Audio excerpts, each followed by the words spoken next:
Boa noite, gente. Todo mundo me ouvindo bem? Vendo a tela, perfeito? Boa noite, cara. Ótimo. Todo mundo bem por aí? Todo mundo em paz? Família, tudo bem? Espero que todos estejam bem e tranquilos nesse período tão difícil que a gente está vivendo. Hoje eu vou com muita calma, tá? Porque é um tema bem polêmico. Não que os outros não fossem, né? Mas esse tema normalmente suscita algumas paixões assim mais exacerbadas. E não que eu não goste de discussões ou que não seja esse o local para isso, mas a gente tem sempre que ir com muita calma, não para... Boa noite, Leite. Não para esconder nossos posicionamentos, porque desde as outras aulas eu sempre falo que não tem nada a esconder em relação a nenhum tipo de posicionamento das minhas opiniões. Mas não estamos aqui para falar sobre as minhas opiniões, sempre a gente poder trabalhar alguns conceitos em bioética e para que a gente possa ter exatamente essa capacidade vamos dizer assim, de discutir, né? Porque se a gente não tem conceitos, se a gente não tem embasamento, se nós não temos a, a parte conceitual mesmo da questão, é muito difícil que a gente consiga ter uma discussão que avance, né? Ficamos na opinião, no achismo, eu acho que é isso, você acha que é aquilo, e a gente não sai do lugar. Eu acho que não existe, numa sociedade que preza pela questão racional nas suas discussões, não existe mais espaço para achismo, né?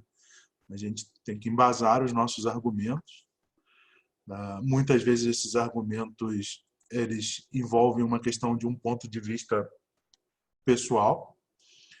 Quando eu digo ponto de vista pessoal, não caio novamente na questão de achar, mas no ponto de vista pessoal no seguinte sentido: cada um é fruto do local, da sociedade, daquilo que lhe envolve, daquilo que lhe formou como ser humano. E é muito difícil, às vezes, a gente sair desse ponto de vista e, principalmente, entender que existem outros pontos de vista, às vezes na mesma formação, e que a discussão envolve muito mais do que verdades ou mentiras, envolve, na maioria das vezes,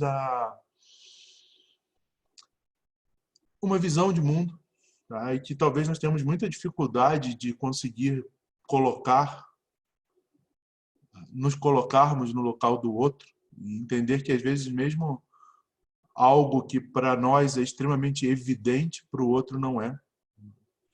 E aí, às vezes, se a gente não consegue fazer isso, a discussão dificilmente ela avança ou ela sai do local, né? Eu gosto muito de uma citação de Nietzsche que dizia que não existe fato no mundo, existe apenas interpretação, a visão que eu tenho daquele fato.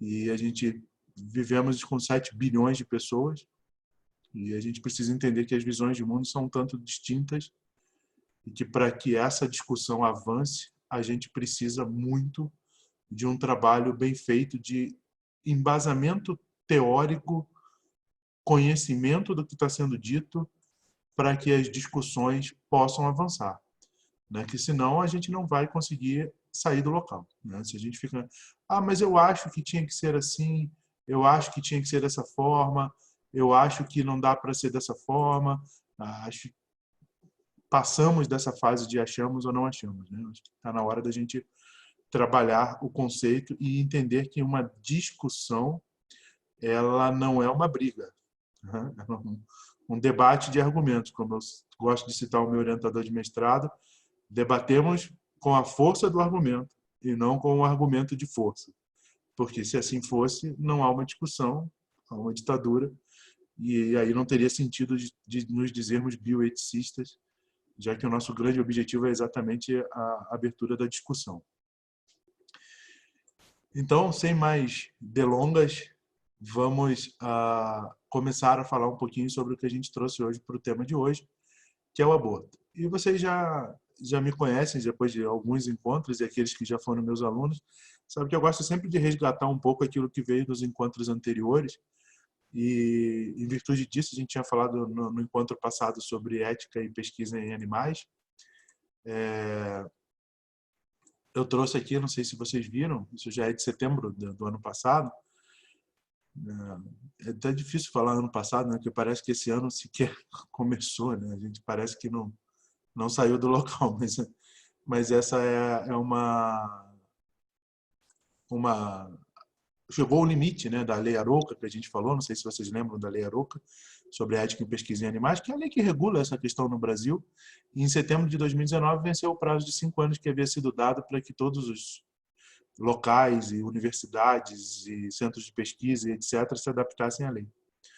Então a gente já passou por esse período de adaptação. Teoricamente, todas as universidades e centros de pesquisa, etc., já devem estar adaptados à Lei Arouca. Quem teve curiosidade de ler vai ver que provavelmente não estão todos os centros adaptados. Isso é uma discussão muito profunda, né? Porque a gente, conversando, diz assim, tá, mas se a lei deu um prazo e esse prazo venceu, por que não estão todos adaptados ainda à lei? Para quem gosta, eu soube, né, que tem alguns colegas, eu fico muito feliz com isso, do direito, né, que nos assistem, que estão aqui com a gente. Alguns filando, outros foram convidados, são sempre bem-vindos. Eu admiro muito. Algumas coisas que eu falo de advogado são por problemas mal resolvidos com o pai, tá? Meu pai é advogado, então aquela coisa que você traz mal resolvida, de vez em quando sobra uma cutucada no advogado, mas é por ele, não é por vocês. Eu admiro muito a capacidade que o pessoal que faz direito tem, primeiro de discutir temas muito além da própria formação, que é uma coisa que os médicos não têm, né? A gente se fecha muito dentro da medicina e isso é muito ruim, né? A gente reclama assim, existe uma judicialização da medicina. Tá? Sim, é verdade. Se a gente não discute, alguém vai discutir pela gente. A discussão tem que ser feita. Se nós não temos embasamento, alguém vai ter que tomar essa decisão. E se a gente não participa, alguém tomará a decisão por nós. Então, eu acho que o que a gente tem é que parar de reclamar que existe uma judicialização, que às vezes é prejudicial, mas começar a tomar essas decisões. Então, para voltar, assim, falando um pouquinho dessa questão de por que a lei passou, né, e já venceu o prazo de adaptação, e tem locais que não se adaptam, mas não é uma lei, como é que é isso? Para quem gosta desse assunto, tem um livro, eu acho fantástico, que é chamado Força de Lei, de Jacques Derrida, né, que é assim, por exemplo, você tem um decreto, mas se aquilo tem força de lei, se aquilo vai ser implementado, eu acho que o nosso país é um campo vasto para esse tipo de discussão, né? Quantas leis temos que não são implementadas verdadeiramente, se infringe as leis com uma facilidade tremenda. Mas, de qualquer forma, para a nossa última discussão em relação à questão da, da Lei Arouca, ela, teoricamente, já venceu o período de adaptação. Todas as pesquisas e tudo que envolve pesquisa e ética com animais já teria que estar adaptado a essa lei. Só uma curiosidade da última aula, e agora a gente vai entrar no nosso... Aula não, né? Porque eu prefiro discussão. Infelizmente, a discussão não é pessoal. Preferiria muito que fosse pessoal. Preferiria muito ainda que fosse de frente a algumas coisas que vocês não podem estar tomando, mas eu posso. Seria bem mais legal se a gente estivesse junto num bar discutindo, porque são assuntos para se discutir com muita felicidade, lugares que nos deixam felizes. Bom, então vamos falar um pouquinho de aborto. E quando a gente vai falar de aborto, a gente tem uma questão para definir. Na verdade, quando a gente vai falar de qualquer coisa, né? Voltaire já dizia assim, se eu vou discutir alguma coisa, eu preciso definir o termo para que eu possa discutir, porque se eu acho que aquele termo significa uma coisa e meu interlocutor acha que aquele termo significa outra coisa, nós não vamos chegar a lugar nenhum. Então, antes de qualquer discussão, vamos definir termos. Tá? O que eu quero dizer com definir termos? Então, a questão do aborto. O que é aborto? É uma expressão de língua portuguesa, mas de origem latina, como a nossa língua, e literalmente, vamos dizer assim, significa não nascimento. Né? Se une uma preposição, que é o ab, a uma ideia de afastamento, que é o ortos, significa afastado do nascimento, não nascimento.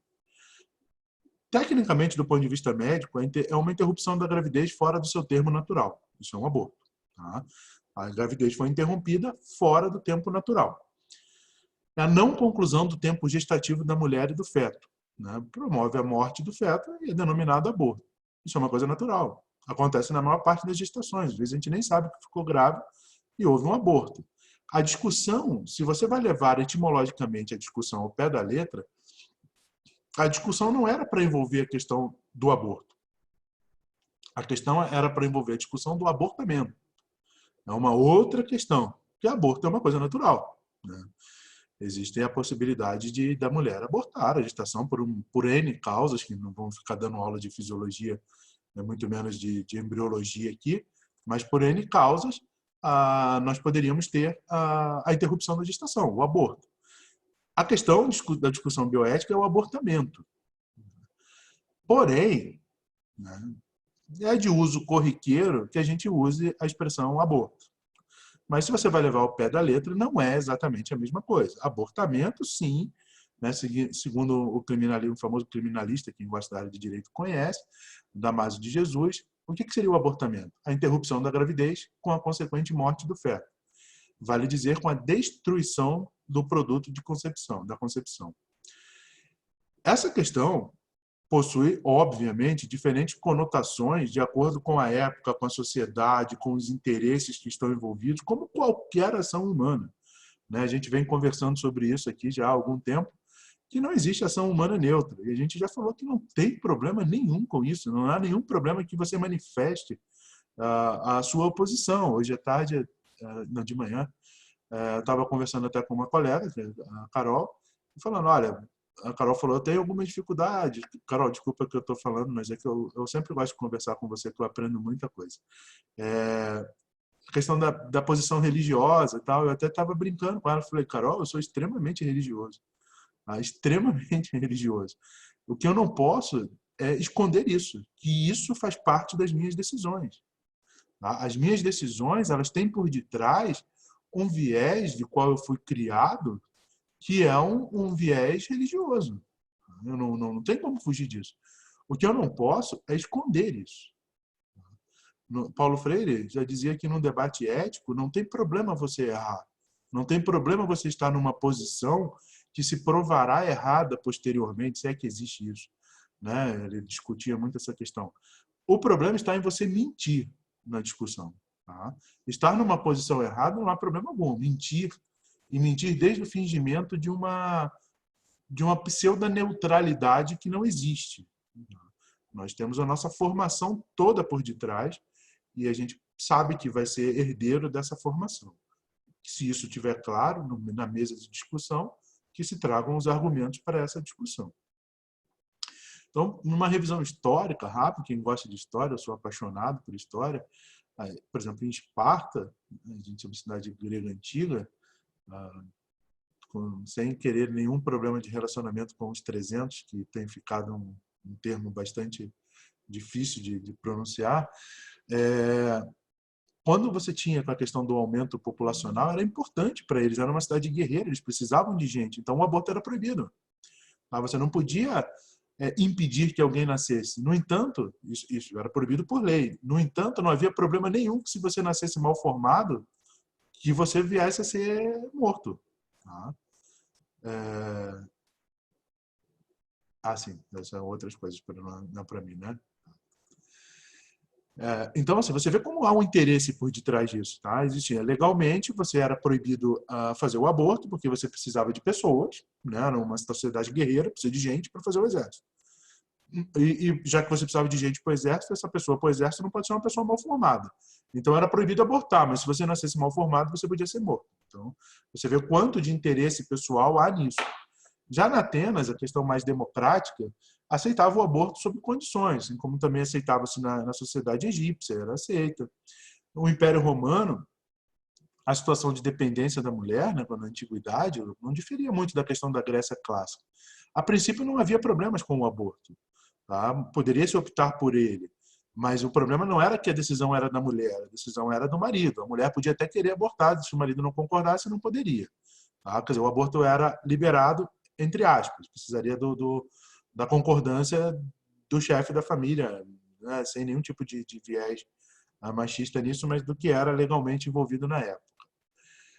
Aí você vê como muda o interesse. Né? Então o Império Romano falou, olha, se a família chegar ao consenso, o chefe da família disser, tudo bem, pode abortar, podemos abortar, não tem problema nenhum.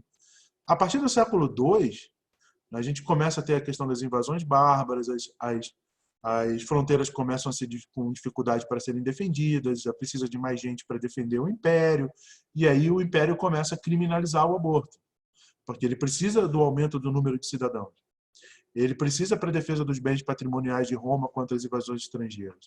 Então você começa a dizer, não, não vamos mais abortar porque a gente precisa de gente. Posteriormente, a gente tem a Idade Média, aí entra, sim, a grande questão de uma influência religiosa, que ainda é muito forte, né? Eu gosto de uma expressão sempre que diz, não sei nem se mais essa expressão cabe no nosso país hoje em dia, mas o nosso Estado é laico, mas o nosso Estado não é ateu. São duas coisas diferentes. A gente não pode negar a influência que há para a formação de toda a nossa mentalidade, a influência religiosa. E essa influência era muito forte e aí não se aceitava o aborto em qualquer hipótese. Posteriormente, com a diminuição da influência da religião, cada Estado nacional passou a adotar uma política e critérios próprios de aceitação ou não, de acordo com a visão da sua sociedade. A problemática do aborto, como eu disse no início, ela é um exemplo nítido da dificuldade que a gente tem de estabelecer um diálogo social, quando nós temos posições morais completamente opostas. E aí, ela disse, mas eu baseio a minha argumentação em posição e em fatos. Tudo bem, é o mínimo, né? Isso não é uma coisa para a gente se vangloriar se eu baseio a minha discussão em posicionamento e fatos, em conhecimento e etc., porque isso é o que se espera numa discussão. O problema é que a gente tem muita dificuldade em entender que, às vezes, os mesmos fatos, como eu disse lá, citando Nietzsche, que não existe fato, né? Só existe interpretação, né? Essa é uma frase de Nietzsche. É muito difícil aceitar que outra pessoa, vivenciando muitas vezes o mesmo fato, tenha uma visão de mundo totalmente distinta da nossa. E isso exige uma discussão, e quando as discussões envolvem a questão passional, começa a ficar muito difícil de que se haja um argumento que possa chegar a uma conclusão. Então, o objetivo da discussão bioética, dos extremos, não digo que é chegar a um consenso, mas é chegar a uma decisão mediada. Porque muitas vezes pode ser que não cheguemos a um consenso, mas a gente precisa mediar aquela situação naquele momento para que ela seja resolvida. Ninguém obriga ninguém a chegar a um consenso. E para chegarmos a esse consenso, na questão do aborto e de várias outras discussões, como eu já disse antes, a gente precisa muito definir sobre aquilo que nós estamos falando. E aqui, especificamente, a análise da questão do abortamento seria o mais correto, como a gente já viu, ela pode se iniciar do ponto de vista filosófico, sobretudo aquilo que a gente traz de filosofia da linguagem. Ninguém escolhe um termo, ninguém escolhe uma expressão ou classifica algo com um determinado nome do nada. Aquilo existe todo um embasamento por detrás daquela classificação. Então, quando a gente vai falar de aborto, nós temos algumas classificações, e com certeza essas classificações elas não foram escolhidas ao acaso. Cada uma delas reflete ou promove um impacto social. Não é impune isso. E quais são os principais termos que nós usamos para não classificar abortamento dentro da mesma sacola, vamos dizer assim? Nós podemos citar como exemplo o aborto terapêutico, que, teoricamente, o aborto terapêutico é um aborto para preservar a vida da mãe. A vida da mãe está em risco, nós fazemos um aborto terapêutico, nós estamos tratando a mãe. É um aborto terapêutico, é uma terapia para a mãe não morrer. Muitas vezes, em algumas vezes na história, isso já foi confundido até com aborto eugênico, que é uma questão racista, uma questão que tem uma outra conotação. A gente não deve se deixar abalar por esses termos todos. A gente deve saber quais são os pressupostos morais que estão por detrás desses termos e o que eles significam e que tipo de ação abortiva, o abortamento, nós temos naquela situação. Por exemplo, uma das classificações mais utilizadas, talvez a mais aceita. Nós podemos ter a interrupção eugênica da gestação. São abortos ocorridos em nome de práticas eugênicas, interrompe-se a gestação por práticas racistas. Vai falar assim, mas só a questão racista? Não, sexista, por exemplo. Como isso é muito comum, por exemplo, todo mundo já ouviu falar sobre a questão da China, Até pouco tempo atrás era um filho por casal, se descobria que era um filho do sexo feminino e esse filho era abortado até que viesse um do sexo masculino, porque já ia poder só ter um e preferia-se que fosse do sexo masculino. Em regra geral, qualquer que seja esse tipo de aborto de origem eugênica, normalmente ele é contra a vontade da gestante, entre aspas. Porque muitas vezes a própria mãe ela admitia que se fizesse a interrupção porque ela também queria ter um filho homem. Essa é uma discussão muito mais profunda. A gente está fazendo uma conceituação. O conceito, por mais abrangente que ele seja, sempre se escapam coisas do conceito. Ainda bem, porque se assim não fosse, o ser humano era um robô e não um ser humano. Agora, nós temos a interrupção terapêutica da gestação, que são os abortos ocorridos em nome da saúde materna, como eu disse. São raras as situações que existem tal procedimento hoje em dia, mas elas existem. E aí você está tratando a mãe. Nós podemos ter também a interrupção seletiva da gestação, que em muitos locais são confundidos com a interrupção terapêutica. A interrupção terapêutica, você está fazendo um tratamento, você está tratando a mãe ia morrer se essa gestação não fosse interrompida. A interrupção seletiva da gestação ocorre quando? Quando você tem um feto com anomalias. Anomalias incompatíveis, muitas vezes, com a sobrevida extrauterina. Mas você não está tratando nada. Tá? Não é um aborto terapêutico. Você está interrompendo a gestação seletivamente. Esse feto não tem condições de assumir a sua vida extrauterina, fora do útero, então eu interrompo a gestação, mas eu não estou tratando nem o feto, nem tratando a mãe. Ela seria capaz de levar a gestação até o fim e o feto seria capaz de ir até o fim da gestação. Ele poderia não conseguir sobreviver do ponto de vista extraútero. É óbvio que quando isso se distende, você começa a dizer o que é incompatibilidade de vida extraútero, que é uma discussão muito grande. Incompatibilidade de vida mesmo, ou ter uma vida muito ruim, ele vai ter uma deficiência, vai ter uma doença grave, vai viver poucos anos. Aí a discussão começa a tomar vultos muito maiores. E nós temos a questão da interrupção voluntária da gestação, que são abortos realizados em nome da autonomia reprodutiva da gestante ou do casal. Eu voluntariamente não quero levar essa gestação até o fim. Tá? Essa gestação pode ser de fruto consensual ou não. Tá? Uma relação consensual ou não. Houve uma gestação, voluntariamente eu resolvo que eu vou interromper a minha gestação. Então, embora a gente esteja falando do abortamento, no mínimo nós temos 4 classificações distintas aqui. Uma interrupção eugênica, que normalmente não cria grandes problemas de discussão, mas, como eu disse, não cria grandes problemas de discussão dependendo da sociedade onde está. Existe toda uma influência nisso. Quer dizer, a princípio, todo mundo aqui vai levantar a mão e dizer, não, interrupção eugênica da gestação é impossível. Será que se a gente estivesse na mesma situação da China com 1,5 bilhão de habitantes e que só pudesse ter um filho por casal, será que a gente não estaria numa discussão de que talvez abortasse de sexo feminino, mantivesse de sexo masculino? Quer dizer, o momento histórico, o ser humano é um ser histórico, ele está inserido no meio em que ele vive, e isso tem uma importância tremenda. Mas, de uma maneira geral, a interrupção eugênica da gestação não há grandes discussões. A terapêutica, então, que fique claro que a gente está tratando alguma coisa, a mãe vai morrer. A interrupção seletiva não há nenhum tipo de tratamento, é incompatibilidade de vida do feto fora do útero. E temos a interrupção voluntária, que aí entra uma questão bioética de autonomia da própria paciente ou do casal para decidir sobre a gestação. Então, com exceção da interrupção eugênica da gravidez, todas as outras formas de aborto normalmente levam em consideração a vontade da gestante ou do casal. Se a mãe vai morrer e tem condições de responder, perguntamos para ela, ou perguntamos se não tem condições, está em coma, algum motivo, para o marido, o cônjuge, a família, quem quer que seja, tomar uma decisão sobre a interrupção ou não. As outras formas, então, levam em consideração a vontade, a autonomia de gestante e a autonomia do casal. Isso é de suma relevância quando a gente está discutindo uma discussão bioética, porque isso leva-se em consideração para que essa discussão avance um princípio que é um dos pilares da bioética, que é o princípio da autonomia. Assim, o que move essa discussão é o princípio da autonomia.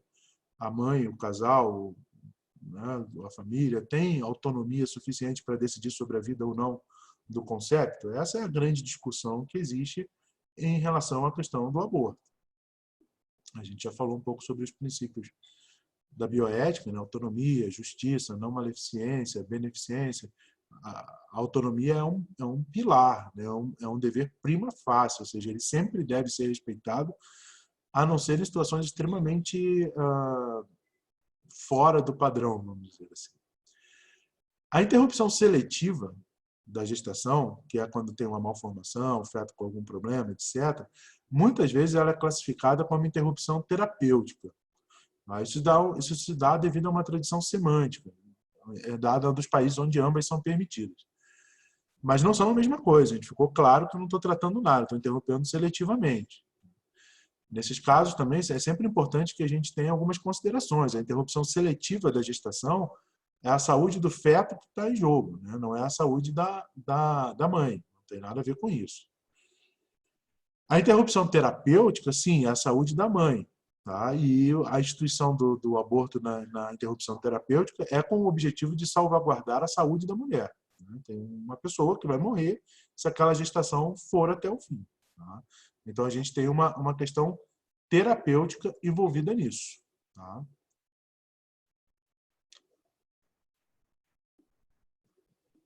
Se é uma pergunta difícil, né, Vitória? Assim, se o aborto terapêutico leva em consideração a vontade da mãe, por exemplo, se ela quer poupar a vida do filho em detrimento da dela, se isso é permitido.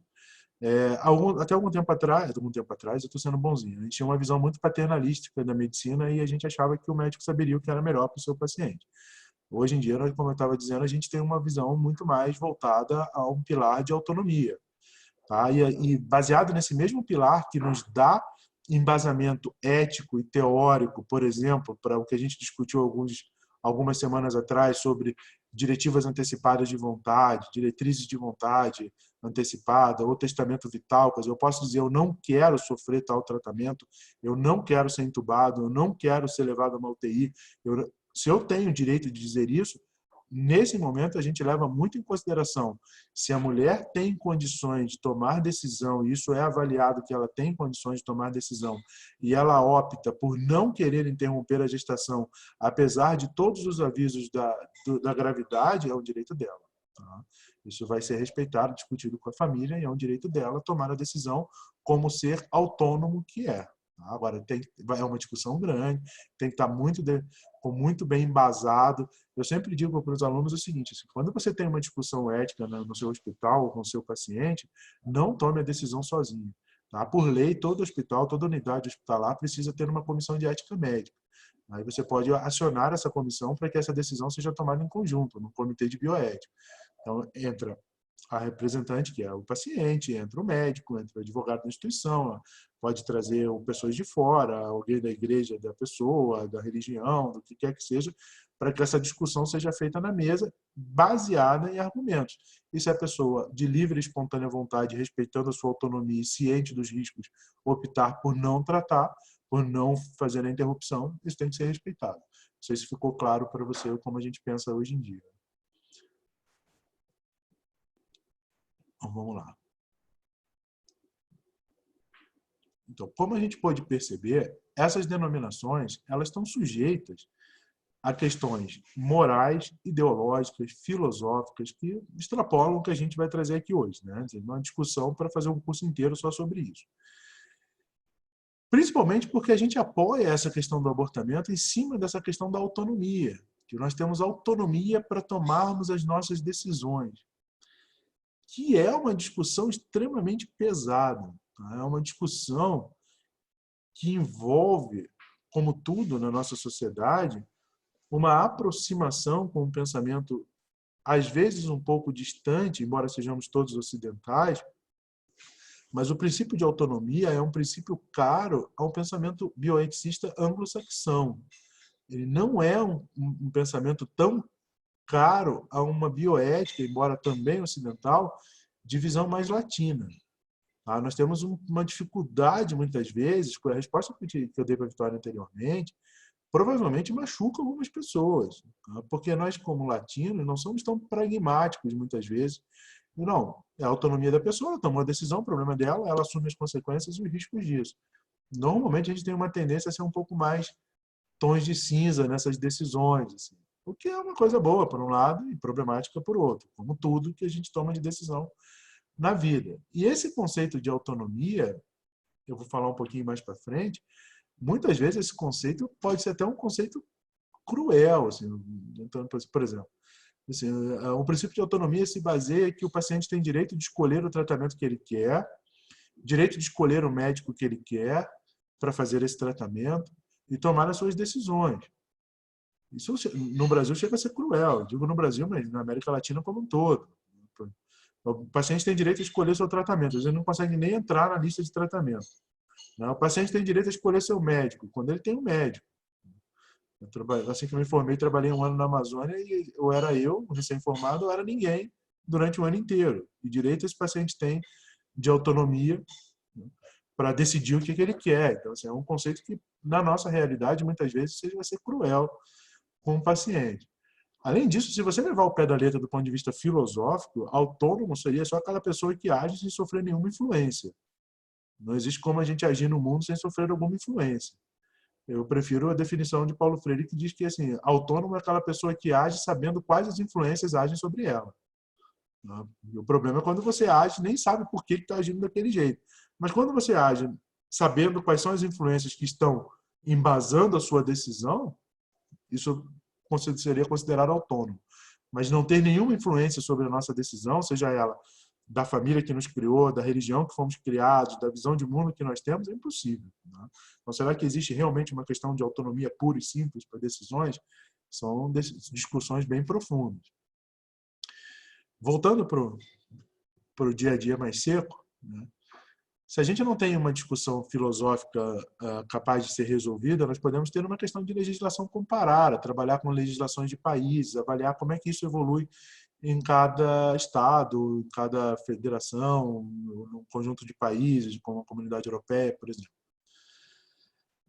Em 1994, no Cairo, no Egito, teve uma conferência internacional sobre população e desenvolvimento. Eu considero essa conferência como um marco para a questão do abortamento, porque foi a primeira vez que legislações e políticas internacionais e nacionais acerca do aborto foram discutidas.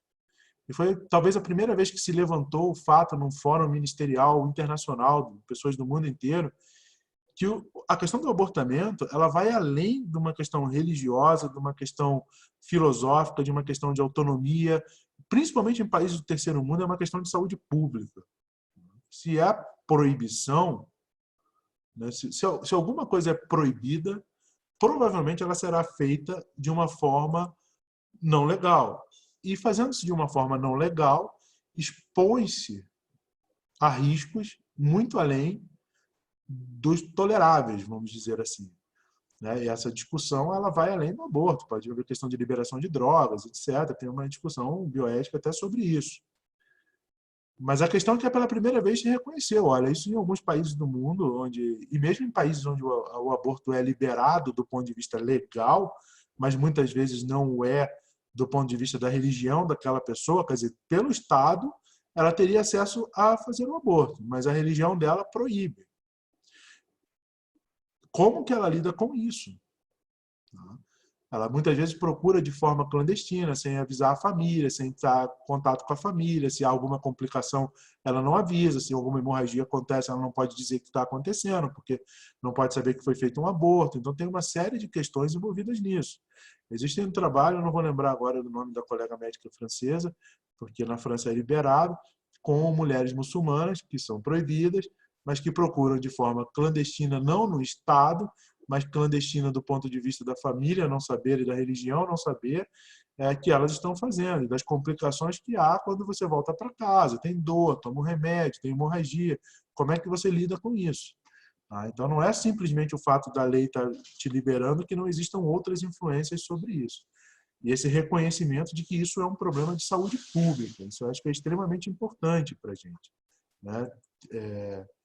Ter essa noção de que isso é um problema que vai além da questão de eu não gosto disso porque tem uma religião X, ou acho que isso é errado.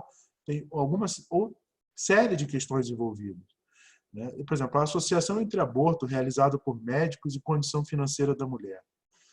Na América Latina, isso é claro, 5% das mulheres pobres da zona rural vão ter acesso a um médico para realizar o aborto, não digo de maneira clandestina mesmo. Tá? Já nos centros urbanos, a taxa para mulheres pobres sobe para 19%. Agora, das mulheres de alta renda, 79% delas procuram ajuda médica para realizar o aborto. Então, assim, o aborto está sendo feito. Quem pode pagar não morre por fazê-lo. Quem não pode vai pagar o ônus disso, como qualquer ação numa sociedade que, do ponto de vista de distribuição de renda, é extremamente injusta. Então, já não basta toda a questão que envolve você ter um filho numa zona pobre, miserável, sem condições de criá-lo, se na sua cabeça você vai interromper a gestação porque isso não pode ser levado adiante, porque não tem condições, você ainda corre um risco para a sua vida que você não tem acesso a um atendimento médico adequado, ou seja, passa a ser um problema de saúde pública. Se esses dados são questionáveis, por que os dados são questionáveis? Porque você, como a maioria dos países não é uma coisa legal, você não consegue dados oficiais sobre isso. Estudar legislações comparadas é uma forma da gente tentar avaliar como isso tem evoluído no mundo. Para mim, um dos melhores trabalhos que existe é um trabalho de Raman e auxiliares, indo-inglês, né, de origem indiana, e mora na Inglaterra, e acompanha a legislação mundial desde 1985. Ele publica relatórios anuais sobre a legislação de diversos países do mundo no que diz respeito ao aborto. Como nós vivemos num país onde o aborto é proibido, mas é liberado em algumas situações, a gente sempre tem a tendência a achar que a maior parte dos locais, das pessoas no mundo, vivem sobre a lei que proíbe. Então, os dados são muito interessantes, os dados de Raman. Por exemplo, de 2019, ele aponta que 61% da população mundial, muito mais do que a metade, vive em países onde o aborto induzido é permitido por alguma razão específica, como é o caso do nosso. Em questão de estupro, etc., para a saúde da mãe, interrupção terapêutica, etc., o aborto é permitido. Então, 61% da população mundial vive sobre países, sobre leis de países ou comunidades, etc., em que o aborto, por alguma razão, é permitido. Não estou falando daqueles que é permitido sempre que você queira até um determinado período gestacional, que é uma outra discussão de quando fazê-lo. Mas, de alguma forma, algum tipo de aborto é permitido para 61% da população mundial. Ao passo que apenas 25% residem onde todas as formas de aborto são proibidas. Os dados do estudo mostram ainda uma tendência para a liberalização do aborto. No período entre 1995 e 2018, 20 países modificaram as suas legislações que tratavam do assunto. 19 deles o fizeram para legislações mais liberais. Avançaram na questão, e não considere esse avançar no sentido de ter uma conotação positiva, tá? Eu não sou uma pessoa progressista no sentido de que o progresso tem que ser feito a qualquer preço. Eu acho que eu já citei para vocês um filósofo que eu gosto, chama-se Walter Benjamin, que diz assim, não está na hora de acelerar o trem do progresso, mas de encontrar o freio de emergência. Tá? Eu sou bastante reticente com essa questão de progredir o tempo todo. Então, esse avanço não tem essa conotação de ser melhor. Mas, de uma forma geral, 19 entre 20 tenderam a liberar mais o aborto. Ter uma liberalização das legislações em relação ao aborto. Tem um outro estudo interessante, que é de uma pesquisadora e escritora chamada Fátima Oliveira. Ela levantou alguns dados alarmantes sobre o aborto no mundo e no Brasil também. É um pouco mais antigo, mas tem algumas coisas interessantes. E de 91, ela estimava que anualmente se realizavam em torno, naquela época, 44 milhões de abortos induzidos no mundo. Na América do Norte, na Europa e em alguns países da Ásia, a maior parte desses abortos era realizada legalmente. Mas acreditava-se que no resto do mundo, cerca de 15 milhões de abortos clandestinos, 4 milhões deles só na América Latina. Então, você imagina a complicação que é você ter 4 milhões de abortos clandestinos acontecendo, porque proibir não significa que não vai acontecer, né? Em nosso país, então, ela trouxe para a nossa realidade, a alta incidência de abortos clandestinos normalmente vai resultar em quê? Obviamente, como eu disse, um problema de saúde pública, em que os abortos são inseguros, com uma morbidade, eu não estou falando de mortalidade, mas sequelas para as mulheres, inclusive impossibilidade de nova gestação, alterações, sequelas graves, choques, hemorragias, etc. E mortalidade de 10%.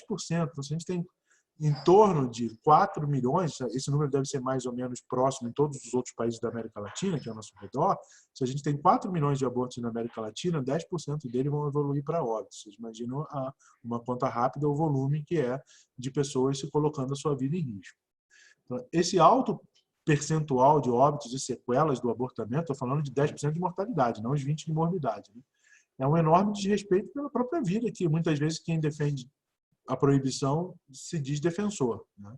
Além de configurar um grave problema de saúde pública. Quando a gente entra na questão, então, do debate filosófico, do debate bioético, o que está envolvido nesse debate filosófico, nesse debate bioético? Nós temos dois extremos quando a gente trata de aborto. Nós podemos estar situado num, situado no outro. Estar situado em extremos nunca é uma coisa boa. E não tem nada a ver com ser radical. Porque eu também não gosto dessa expressão, você é muito radical. Eu sou radical. Eu acho que a gente tem que sempre ir à raiz do problema. Ser radical. O que a gente não pode ser é sectário. São duas coisas diferentes. Tá? Ser radical é querer ir à raiz do problema, mostrar a sua ideia, a defender os seus argumentos. Isso é ser radical. Ser sectário é achar que só os seus argumentos valem. Aí é um outro problema. Então, nós teríamos duas possibilidades sectárias, vamos dizer assim. Aquela que considera a heteronomia da vida, a santidade da vida, e que o aborto é crime, ponto final. E o outro lado sectário é aquele, todo mundo está liberado, pode fazer o que quiser, a vida é uma tangibilidade, isso aqui é neutro, não tem problema nenhum. São os dois extremos que a gente tem na discussão. E aí, entre esses dois extremos da discussão do aborto, a gente tem uma infinidade de pequenas variações, tons de cinza, entre o branco e o preto. Existem inúmeras, assim, mas uma que eu adoro, eu trouxe só um exemplo para vocês entenderem o que eu quero dizer, que o ser humano é complexo nas suas decisões. Existe um grupo, para quem não conhece, um grupo da Igreja Católica chamado Católicas pelo Direito de Decidir. Bom, se elas são católicas, mesmo fervorosas, esse direito de decidir para elas já não existe, né? Porque é proibido o aborto e acabou. Você não tem conversa, em bula papal. Né? Isso aí ainda entra na questão de se você acha que o Papa, na bula papal, tem a infalibilidade divina dele.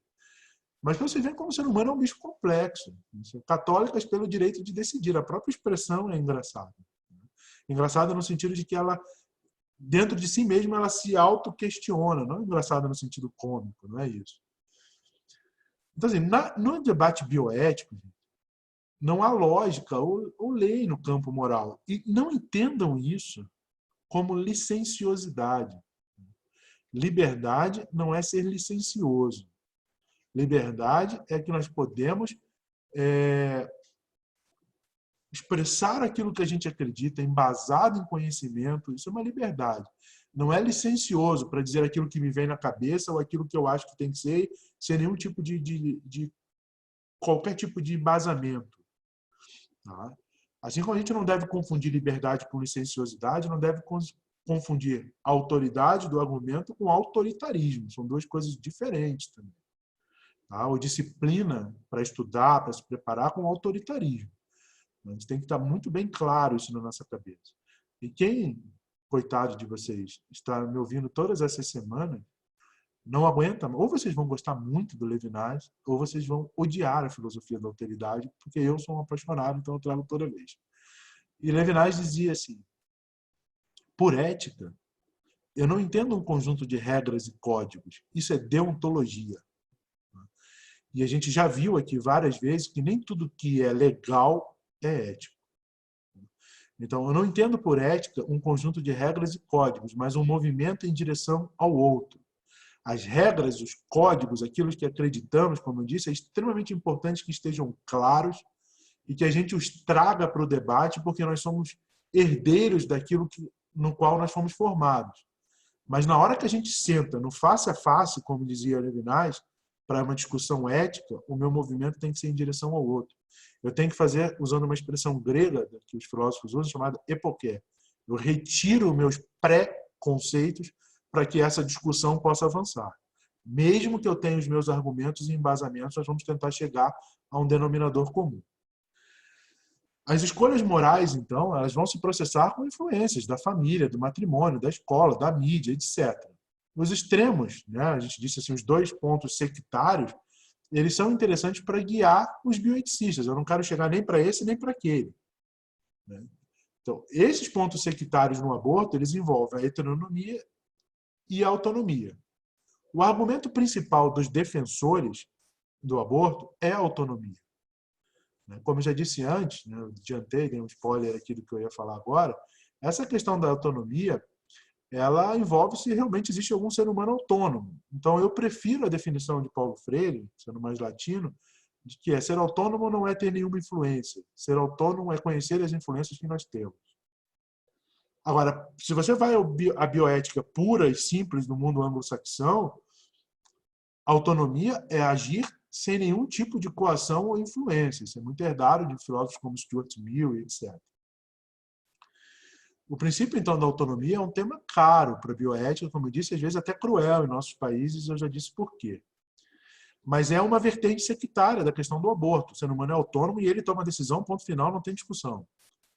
Agora, existem os defensores da heteronomia, ou seja, a vida humana é sagrada por princípio e o aborto é ilegal. Salvas algumas exceções, às vezes, que são admitidas, mas se você vai levar radicalmente ao ponto do sectarismo, todo tipo de aborto é ilegal. Esse é um pensamento que possui muitos defensores, mesmo entre pessoas laicas, que não são da área da saúde, por exemplo. Mesmo a filosofia da alteridade, ela tem como princípio da sua filosofia não matarás. É um pensamento profundamente arraigado nos profissionais da saúde no Brasil. Eu não me lembro exatamente o trabalho, mas existe um trabalho sobre isso.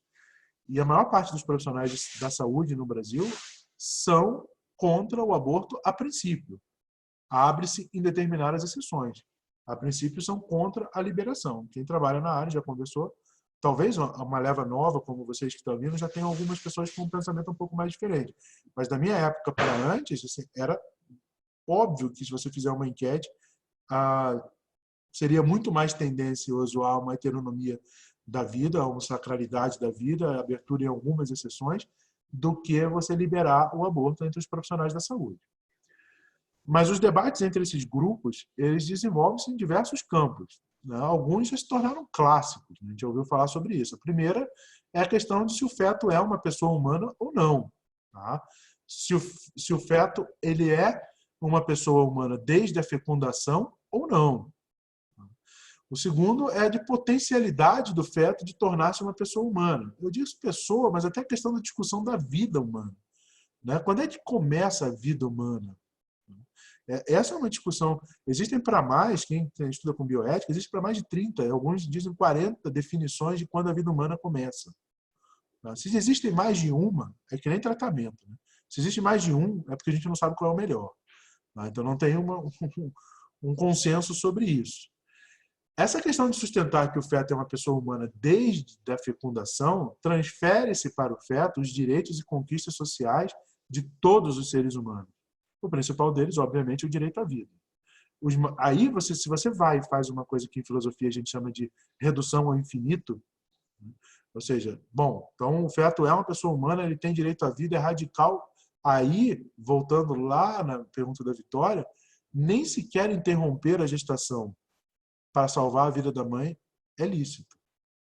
Se a gente vai para esse campo sectário, é uma pessoa, a vida é sagrada, não posso nem interromper a gestação para salvar a vida da mãe. Eu estaria fazendo um assassinato, eu prefiro correr o risco de que a mãe talvez possa sair ilesa, mas eu tenho certeza que eu não vou matar ninguém.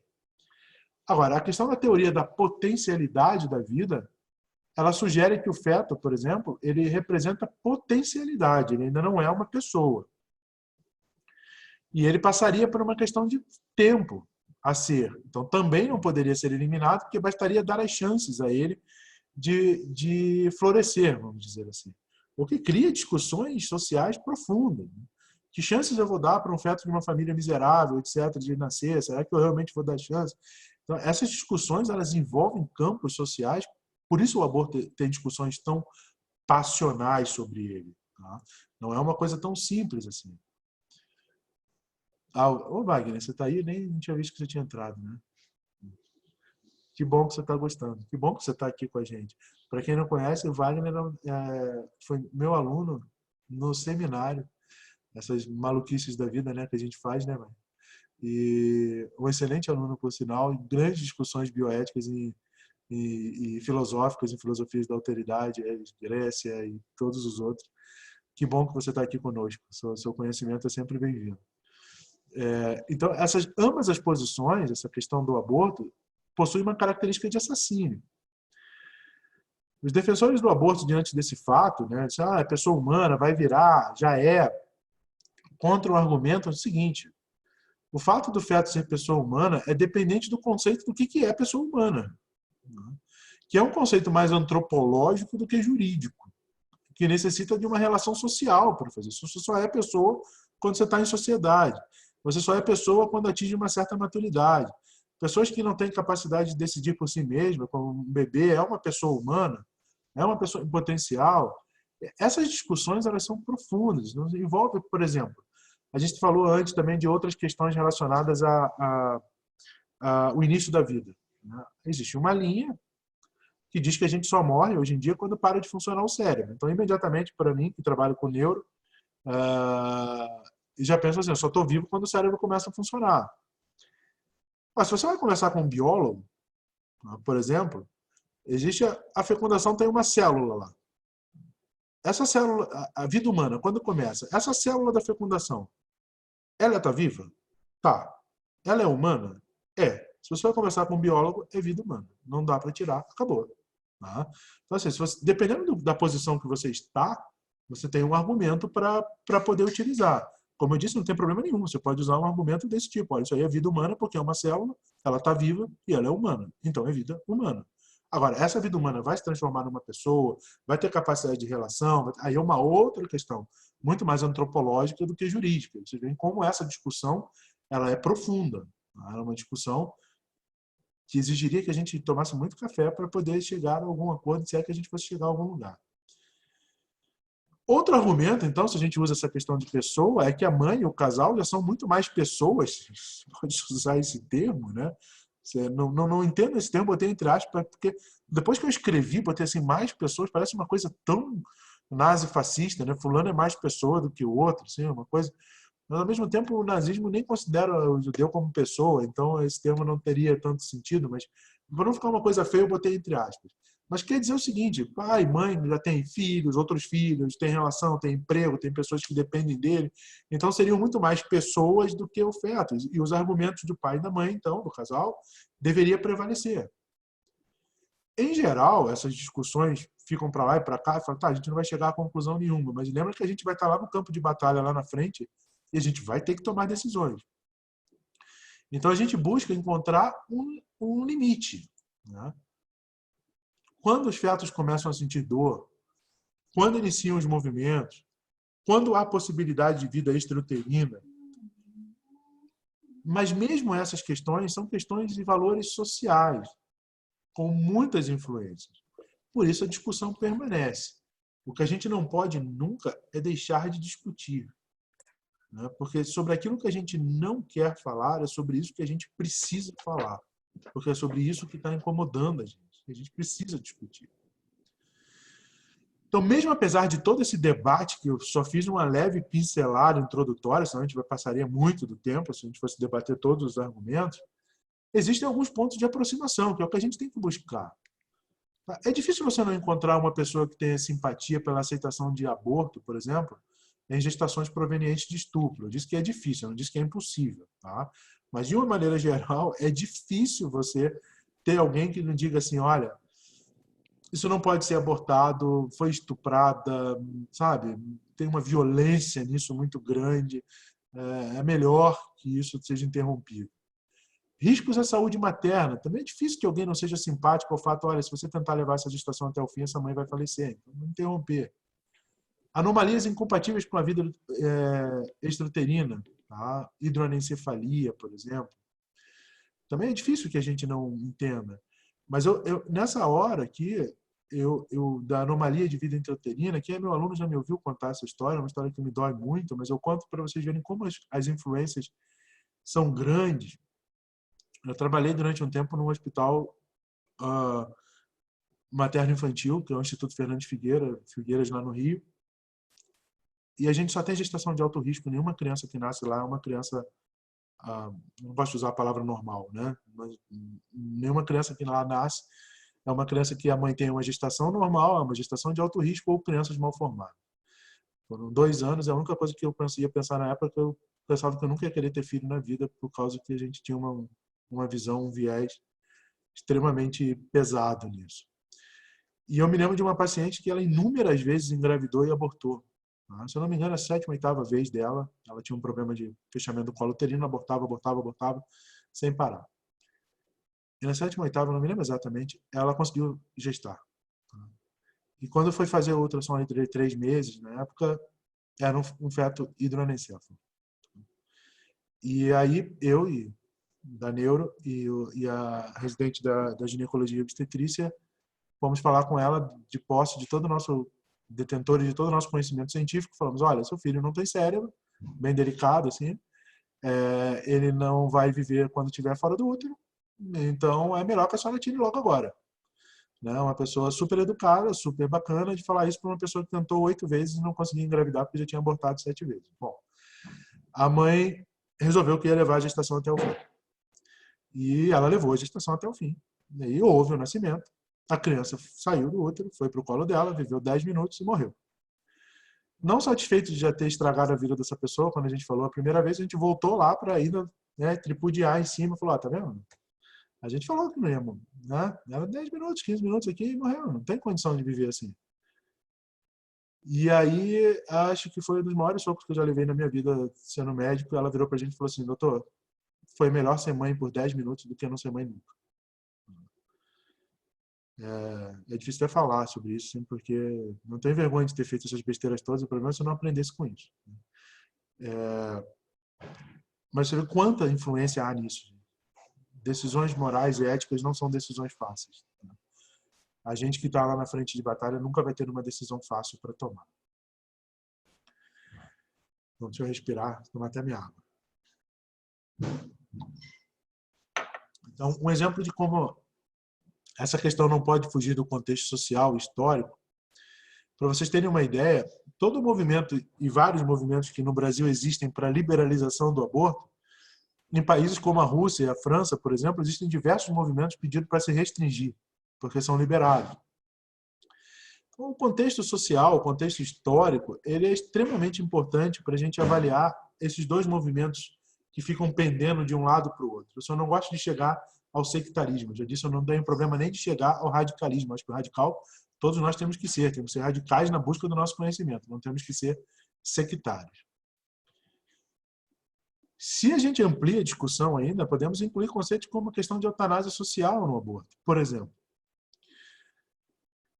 tem um trabalho de um colega da cidade de São Paulo, Saldiva, de 2000.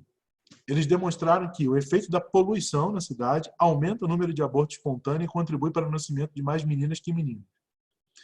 Então, toda uma sociedade que clama que fazer aborto é uma coisa criminosa, horrível, tem que prender a mãe, fazer tudo isso, mas ninguém fala que a gente contribui para uma sociedade que produz poluição e que faz com que se haja um aumento do aborto espontâneo.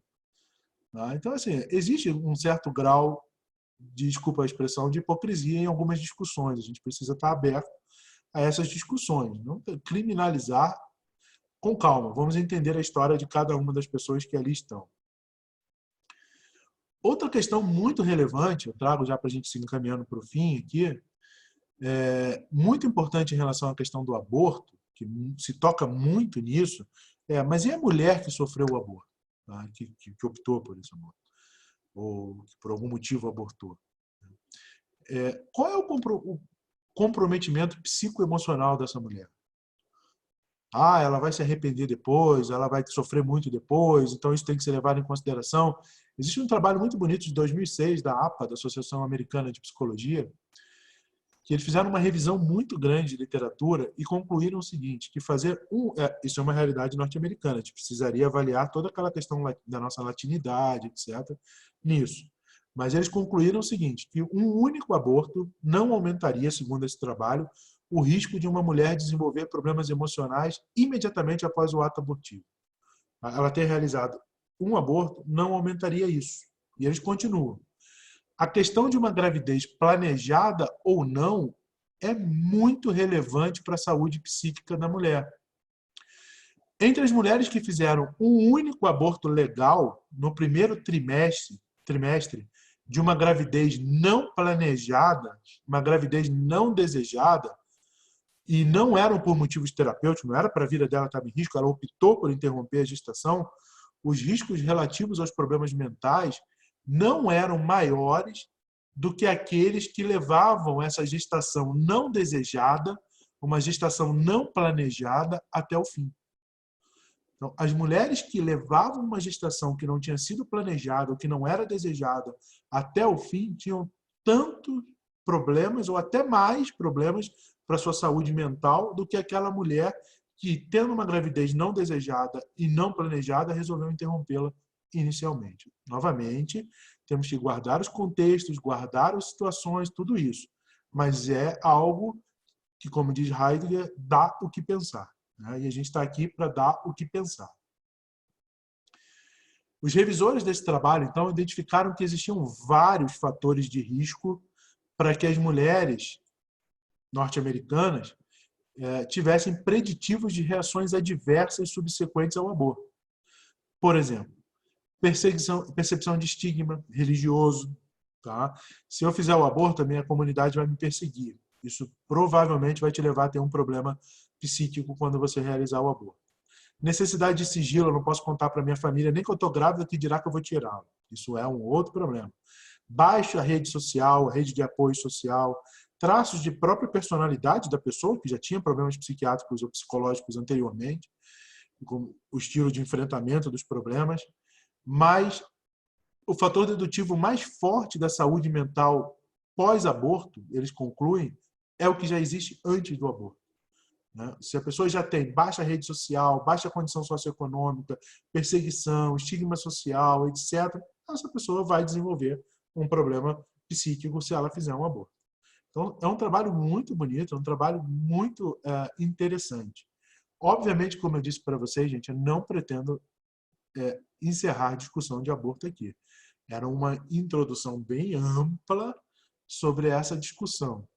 Para quem gosta, eu acho que uma das coisas que a gente mais deve buscar é a questão do início da vida. Essa é uma discussão muito grande que existe para o aborto.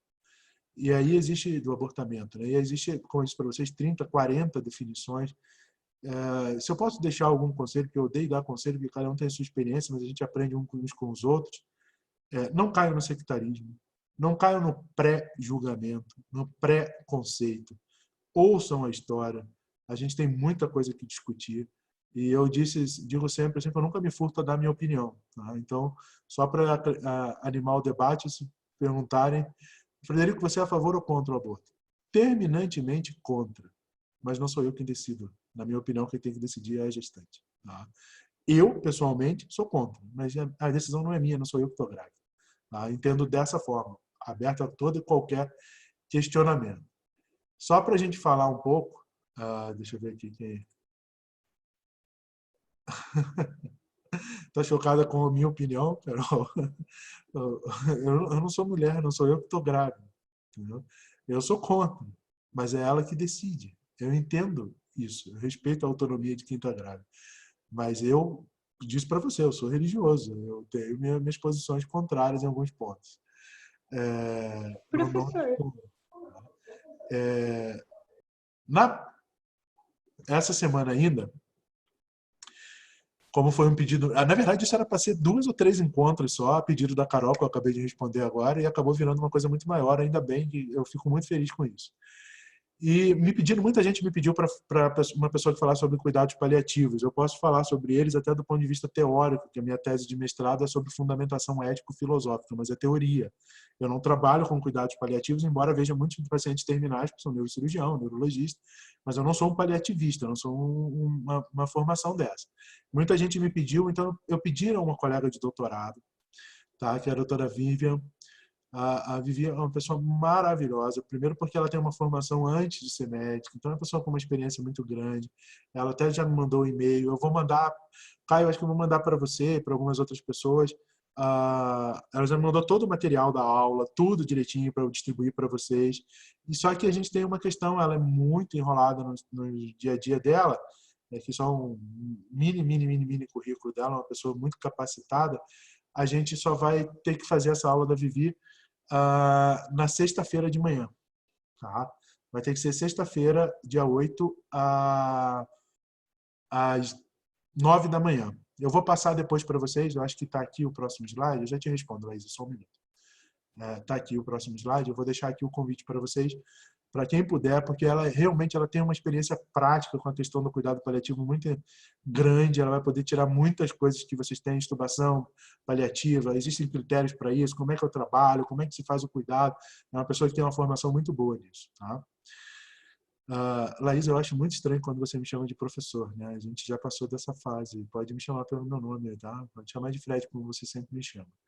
Então, quando eu tenho uma gravidez de alto risco para a mãe e um casal discordante, a gestante decide manter e o parceiro quer o aborto. Eu respeito a autonomia da mãe por ser a paciente? Na grande maioria das vezes, sim. Tá? Até legalmente é a vontade da mãe que vai prevalecer. Tá? Obviamente você vai ter problemas com isso. O pai vai entrar na justiça, toda uma briga judicial, e aí a gente nossa justiça atrasada, às vezes passa do primeiro trimestre, tem uma série de complicações. Mas se você for levar o pé da letra do ponto de vista bioeticista, do que o CFM preconiza e do que as comissões de ética médica são indicadas, a vontade da mãe tem que prevalecer. Tá? A autonomia dela é ela que prevalece nessa decisão. Mas vai ter discussão. Não vai ser tão simples assim. Tá? Imagina. Então, deixei aqui para vocês já o ID da reunião, mas eu mando de novo, amanhã eu vou mandar de novo o ID para todo mundo e tal. E eu ainda tenho uma... Deixa eu ver se tem mais alguns slides. Não, era isso. Então, a gente tem um tempinho, eu vou só parar de partilhar a tela aqui, porque o Caio me pediu que a gente tem que fazer um sorteio. Enquanto isso, se vocês quiserem fazer alguma pergunta, alguma coisa, fiquem à vontade, tá? Não tem problema nenhum. Opa, não é isso aqui que eu quero, não. É a minha tela aqui, Caio. Deixa eu achar que eu tenho uma tela do sorteio, né? Isso. Tá? Ele me disse, se eu voltar aqui, pronto. Ele me disse que é uma entre o número 1 e 76, né? Me confirma aí, Caio, se está certo isso, se, se é isso que a gente tem, né? Deixa eu ver aqui se eu consigo partilhar isso aqui.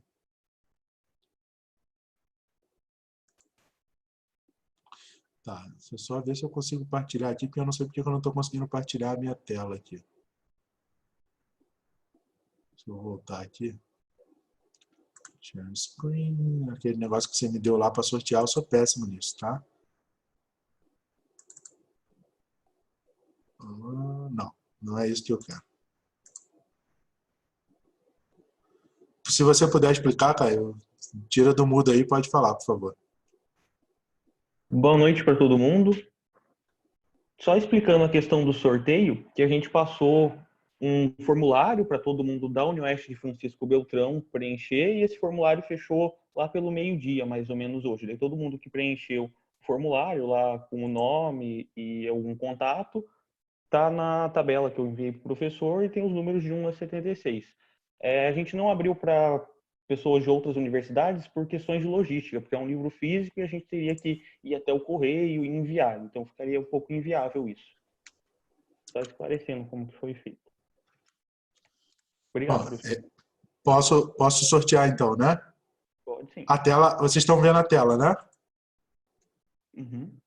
Do sorteio, tudo bem? Tá aparecendo para vocês? Tá. Para não dizer que teve algum problema com o sorteio, tá? Então, entre 1 e 76 eu vou sortear, vamos ver, 35, tá? Tem até uma lista aqui que eu acho que o Caio me mandou, já aparece quem é o número 35 aqui, né? Júlia Fernandes Góes. Esse sobrenome é Urruteia, é isso? 35, Júlia, de qualquer forma, é você mesma, tá? Ganhou o seu livro, que eu não sei nem qual é o livro, mas eu espero que seja legal. Bom, o livro é sempre legal, né? Não tem nenhum que ele seja ruim. Então, bom proveito, divirta-se com ele. Gente, alguma pergunta, então? Alguém quer perguntar alguma coisa? Espero que tenha ficado claro para vocês essa discussão. Assim, é uma introdução, falei assim, para que a gente possa começarmos a nos embasar para as discussões que nós teremos no futuro. Então, assim, eu peço, quem anotou ali o ID da aula, vou voltar até com ele aqui, tá? Deixa eu voltar aqui. Opa, pronto. Quem puder, então, assistir às sexta-feira às 9, a aula da Vivi. Vai estar no meu nome mesmo, tá? Ela vai entrar com a minha senha, porque ela não tem o Zoom. Na verdade, o Zoom não permite que a gente tenha muito mais de 40 minutos e mais de 40 pessoas. Aqui a universidade aqui de Pato Branco paga para mim, então eu aproveito para a gente fazer esses encontros com mais pessoas. Então, ela vai falar e, assim, ela já treinou comigo, porque ela não tinha experiência no uso da plataforma, né? E a aula dela tá muito legal, assim, eu adorei, tem cada coisa fantástica. Eu vou mandar todo o material para vocês. Vamos lá, Mabel. Você quer saber se tem algum livro para indicar sobre o tema? Tenho, mas não está aqui comigo. Depois você me manda uma mensagem que eu mando para você. Tem um livro do professor Rui Nunes, que é o meu orientador do doutorado da Universidade do Porto, e ele escreve muito junto com o CFM aqui do Brasil, né? Porque o doutorado é em conjunto. E esses livros são todos grátis, tá? O CFM libera para vocês, se são alunos de medicina, para bibliotecas, para instituições, para universidades. Quem quiser pedir para a sua universidade que não for aluno de medicina, o CFM libera. Tá? Então, tem uma vasta bibliografia de bioética e tem um livro do professor Rui Nunes que é Introdução à Bioética. Ele trata de todos esses temas que a gente está tratando aqui de uma forma assim como a gente está fazendo, um texto muito amplo para a pessoa começar a se acostumar. Entra na página do CFM, dá uma procurada que você consegue, eles mandam para você pelo correio. Tá? Você ainda não paga o CFM, mas eles já estão felizes que um dia você vai pagar, então você já pode ganhar, as instituições também podem ganhar. Tá? Ô Wagner, obrigado, cara. Um abraço para você também. Tá? Tudo bem, gente? Então, depois, é sempre assim, tá? Quando acaba, eu deixo meu e-mail ali, tudo aquilo. Aqui vocês não perguntam nada. Depois eu fico um monte de gente discutindo, professor, mas isso, aquilo e tal. Não tem problema, tá? É um prazer continuar a discussão depois. Se vocês precisarem, querendo falar, por favor, não se sintam acanhados. Falem mesmo, tá? Tudo bem, então? Terminado? Tá? Então, já mandei o ID ali, mas eu vou mandar para o Caio de novo amanhã. Tudo isso depois eu posto a aula que ficou gravada. A Vivi já me autorizou a gravar a aula dela também. Então, eu espero que todo mundo possa, na sexta-feira, assistir a aula, que vai ser bem legal. E como muita gente me pediu para continuar, porque a gente ainda vai continuar, acho que em quarentena, que está muito além de quarentena, né? Eu já convidei o professor Ivaí também, que trabalha com a gente lá na UniOeste, que também faz doutorado em bioética, e ele também vai falar para a gente. E aí depois eu passo os temas, a gente continua. Enquanto vocês tiverem interesse, enquanto tiverem vontade, a gente vai continuando. Tá? Então, até sexta-feira. Tá? Sexta-feira a gente conversa. Um forte abraço para vocês e se cuidem, né? Tchauzinho. Que bom, Vitória, que você gostou. Espero que volte mais vezes. As outras aulas a gente tem, tá? Se você... Depois, eu deixo sempre meu e-mail, eu vou deixar aqui para...